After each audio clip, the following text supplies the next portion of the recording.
नमस्कार. आज आपण बनवणार आहोत गव्हाची खीर. कधीतरी काहीतरी वेगळं खाण्याची इच्छा असेल किंवा गोडधोड खाण्याची इच्छा असेल तर आपण ही खीर नक्की ट्राय करू शकतो. अगदी कमी साहित्यात, कमी वेळेत आणि घरगुती साहित्यात तयार होणारी रेसिपी आहे आणि खायला तर एकदम एक नंबर लागते. पारंपरिक पद्धतीने आपण आज खीर बनवणार आहोत. सुरुवातीला इथे 1 वाटी असे बारीक करून घेतलेले गहू घेतलेले आहे.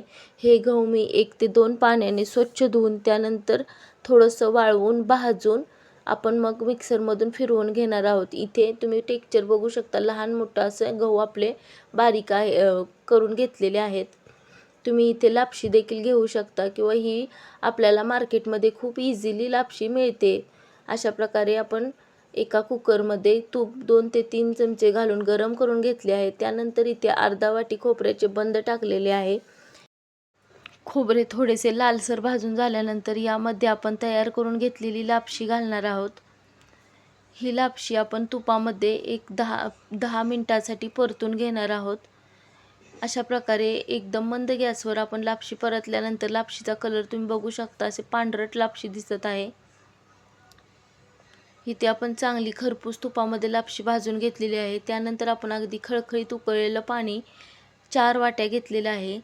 हे पाणी देखील आपण लापशीत घातल्यानंतर 1-2 मिनिटासाठी चांगली शिजवून घेणार आहे. त्यानंतर इथे अगदी किंचितसं मीठ टाकून घेतलेलं आहे. अशा प्रकारे कुकरचं झाकण लावून आपल्याला अगदी मंद गॅसवर 4 ते 5 शिट्ट्या घ्यायच्या आहेत. थोडीशी वाफ गेल्यानंतर कुकर उघडूयात. तर बघू शकता तुम्ही आपली लापशी किती छान शिजलेली आहे. अगदी मऊसर आपली लापशी तयार झालेली आहे. इथे आपण लहान मोठे गहू असे वापरल्यामुळे आपल्या लापशीचं टेक्स्चर खूप छान येतं. 1 वाटी गहूसाठी 4 वाटी पाणी हे प्रमाण अगदी योग्य होते. खूप अशी पातळसर किंवा खूप अशी घटसर अशी लापशी तयार होत नाही. अशा प्रकारे त्यानंतर थोडीशी गॅस चालू करून गरम लापशीमध्येच आपण 1 वाटी गूळ घालून घेणार आहोत. इथे तुम्ही गुळाऐवजी साखर देखील वापरू शकता किंवा 1 वाटीपेक्षा थोडंसं कमी देखील किंवा गूळ घेऊ शकता. तुमच्या आवडीनुसार तुम्ही इथे गुळाचे प्रमाण कमी अधिक घेऊ शकता. थोडंसं गूळ मेल्ट करून घ्यायचं आहे. चमच्याच्या साहाय्याने 1-2 मिनिटासाठी गूळ आणि लापशी ढवळून आपण त्यातील गूळ मेल्ट करून घेणार आहोत. लापशी शक्यतो गोडच चांगली लागते. इथे आपण 2-3 मिनिटे ढवळल्यानंतर आपले गूळ मेल्ट होत आलेले आहे.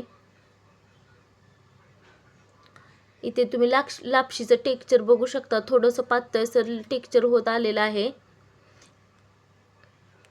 त्यानंतर यामध्ये आपण अर्धा चमचा वेलची पूड आणि अर्धा चमचा सुंठ पावडर वापरणार आहोत.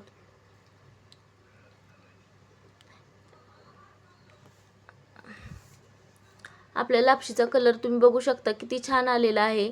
आणि ही लापशी आत्ता थोडीशी पातळसर जरी वाटत असेल तरी ही थंड झाल्यावर आळते. त्यामुळे हे प्रमाण अगदी योग्य आहे. खूप अशी घट्ट अशी लापशी आपली तयार होत नाही.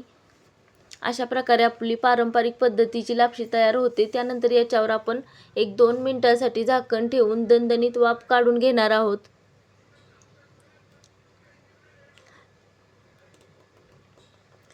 ही लापशी आपल्याला अगदी कमी वेळेत तयार करता येते आणि खायला तर एक नंबर लागते. पारंपरिक पद्धतीने आपण एखाद्या प्रसादासाठी देखील ही लापशी बनवू शकतो किंवा सणासुदीला गोडधोड पदार्थामध्ये ही लापशी तयार केली तरी चांगली लागते.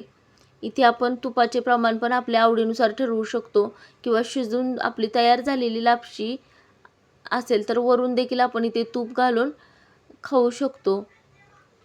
अशा प्रकारे आपली लापशी अगदी कमी वेळेत आणि अगदी परफेक्ट शिजलेली आहे. अशा प्रकारे आपण अगदी घरगुती साहित्यात सणासुदीसाठी जरी तुम्हाला एखाद्या प्रसादासाठी ही रेसिपी तयार करायची असेल तरी तुम्ही अगदी कमी वेळेत आणि अगदी अप्रतिम चवीची खीर तयार करू शकतो. तुम्ही इथे ही खीर खाण्यासाठी वरून देखील चमचाभर तूप घालून किंवा दूध घालून खीर खाल्ली तर अगदी खूप छान लागते. अशा प्रकारे आपली खीर तयार आहे. व्हिडिओ कसा वाटला? आवडल्यास लाईक, शेअर अँड सबस्क्राईब. धन्यवाद.